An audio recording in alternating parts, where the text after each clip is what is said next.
siya. So pag may ganyang tunog guys, parang ruleta, dito yan sa loob na tong spring na to. So ngayon guys, may maintenance natin tong ating ceiling fan. I-explain ko sa inyo kung ano yung dahilan bakit nagti-twisted wire tayo, or yung ikot ng ceiling fan natin abnormal, minsan bumabaliktad, tapos medyo maingay, may ruleta. So yan yung explain ko sa inyo ngayon. So ito guys, bubuksan muna natin. So dito pag mag twisted wire talaga, kita nyo sobrang alikabok na, sobrang tagal na natin na hindi natin siya na maintenance. So dito guys, dalawang parte yung ng ceiling fan. Ito dito nakalagay yung spring, at saka dito sa pinaka coil niya or pinaka motor niya. Pero pag twisted wire guys, dito lang yung problema niyan. Hindi natin bubuksan tong sa baba. Kaya ang gagawin lang natin, buksan muna natin to, lagyan natin grasa, check natin yung spring, kung anong status ng spring, kung may naputol or may natanggal. So ayan, buksan muna natin. Tanggalin muna natin tong ceiling fan guys. Yung ceiling fan, yung LEC nya. Hindi lang yung din natin.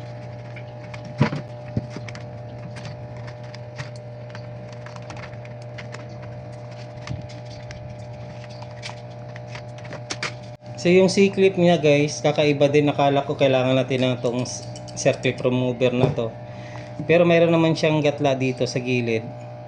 First time kasi natin to na maintenance guys, ilang taon na to natin ginagamit, kaya kailangan din natin siya grasahan. So sikwatin lang natin siya dito sa may butas na to.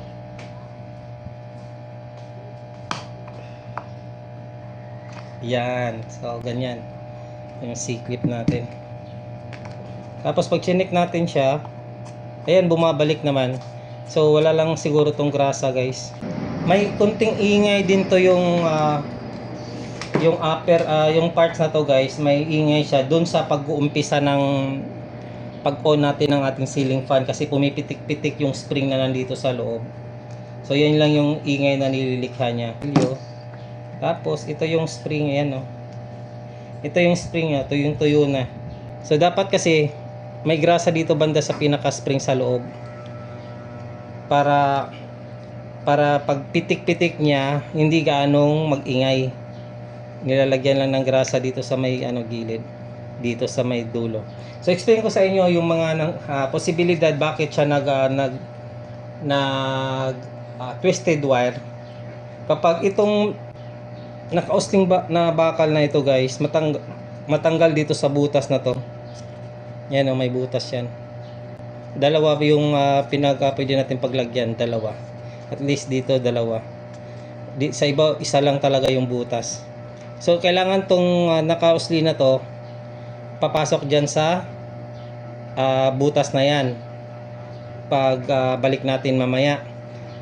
Posibleng mangyari kasi minsan pag ito maputol, yan yung tunog na para may ganun, yan yung pag may ganyan tunog guys, ibig sabihin dito lang yan sa taas na parte ng ating ceiling fan. Dito lang yan. Dalawang spring to, mamaya bubuksan din natin to kasi nga general maintenance na rin natin siya. So pag may ganyang tunog guys, parang ruleta, dito yan sa loob na tong spring na to. So para medyo tatahimik siya, lagyan natin tong spring dito ng grasa. So meron tayong grasa dito.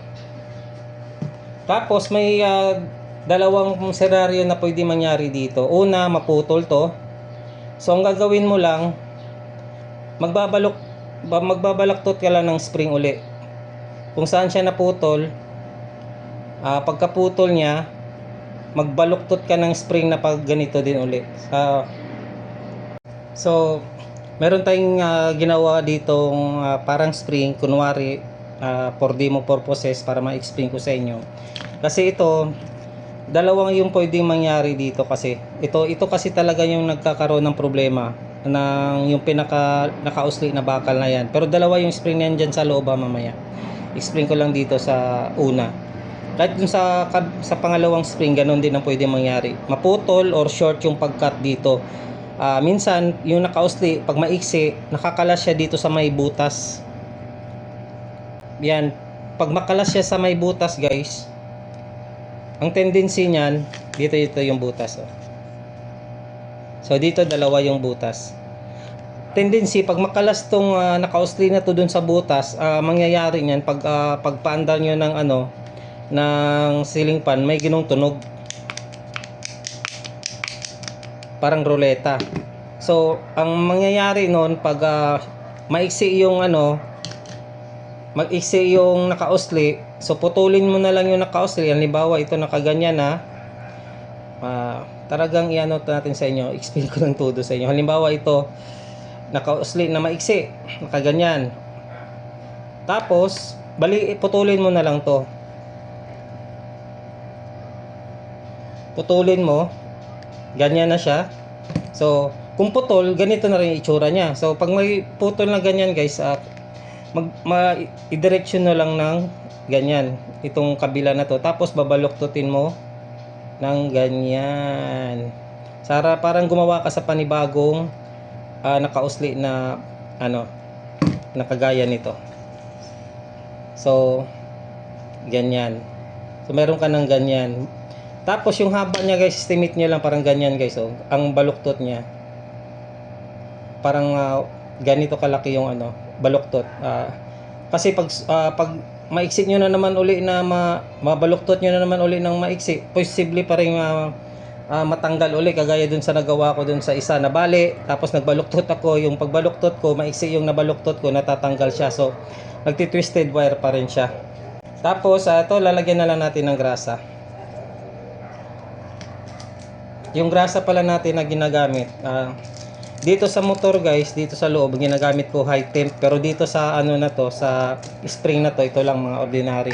Mura lang tong langis na to guys na nabili natin, 150 lang ata to, tapos ang dami na.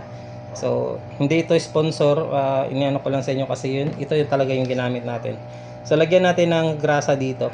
So itong grasa guys, nakakatulong din to na medyo tahimik yung ceiling fan natin pag andar. Ay nababawasan niya yung lakas ng tunog ng pitik ng spring dahil sa grasa na nilagay natin. At the same time, hindi na rin siya kakalawangin. So yan yung purpose ng grasa natin. Dito naman tayo sa isa, bubuksan na natin to. Hindi ko na pag umpisa natin na gamitin siya, pag andar natin sa kanya yung unang ikot, ayan, medyo maano din talaga to, maingay. So ayan din siya sa loob. In fairness dito sa brand na to, medyo maraming grasa nilagay kaysa dun sa iba, pero yun nga lang, hindi nilagyan dito sa loob, nasa labas lang. Kasi ito, nagtitwist kasi ito dito guys, nagkakaskasan to dito na surface na to, itong flat surface na to. So, ayan, pinakita ko lang sa inyo to. Tapos, tingnan mo, isa ding may spring din dito na may nakausli. So, dito naman yung target niyan. Saan ba dito? Ayan, dito din ang target niyan. Sa butas na to. So, mamaya, pagbalik natin, isushoot natin siya. Tapos, lagyan na natin ng grasa. Yung kailangan kasi nakakulong sa kaya malimit yung natin, yung sink natin, makakanda natin yung sink. Kasi lang nabawasan yung putik ng sink. Tapos yan, tapos shoot lang natin. Sana mapakita ko sa inyo. Ayan. Ayan o.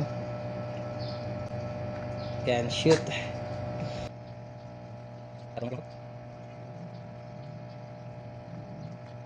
Dito sa paghigpit dito guys, kailangan hindi ganong malakas. Kailangan sakto lang talaga kasi plastic lang yan. Baka malustrate yung natin, yung screw, yung kakapitan ng screw. Tapos dito shoot naman natin siya dito sa butas. Sana makita. Ayan, dandahan. Ayan, shoot. Sana makita nyo. Ulitin natin yan, i-shoot natin siya sa ayan. Tapos pag testing, ayan pag bumabalik guys, ibig sabihin yung pagkabit natin ng spring okay.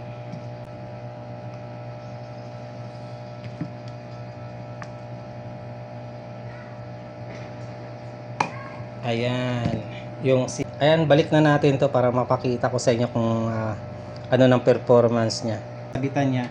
May tamang paraan sa pagkabit nitong ano guys ng ating LAC. Hindi natin to basta-basta na ikabit lang kasi pag ikabit lang natin to na wala tayong ginawang paraan para magiging balanse, magiging magalaw yung ceiling fan natin, kumbaga yung nagsiswing yung ceiling fan natin. So ako may ginagawa ako para pantay yung ano ko, yung ceiling fan ko. Na experience kasi ako guys na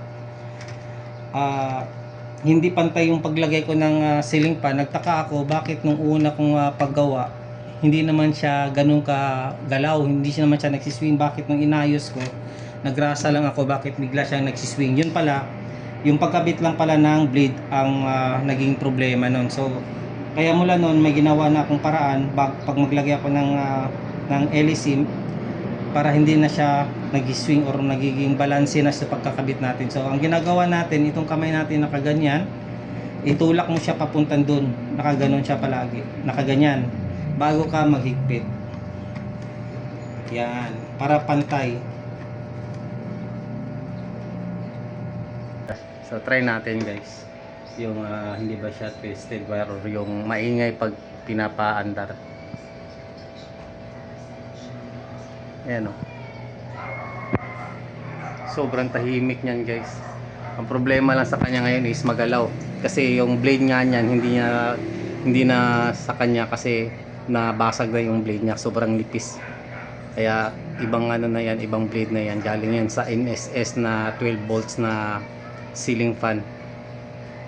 So ayan, okay yung ginawa natin guys na para yung spring natin malagaan, tapos tatahimik siya pag umpisa ng ikot. Ulitin natin.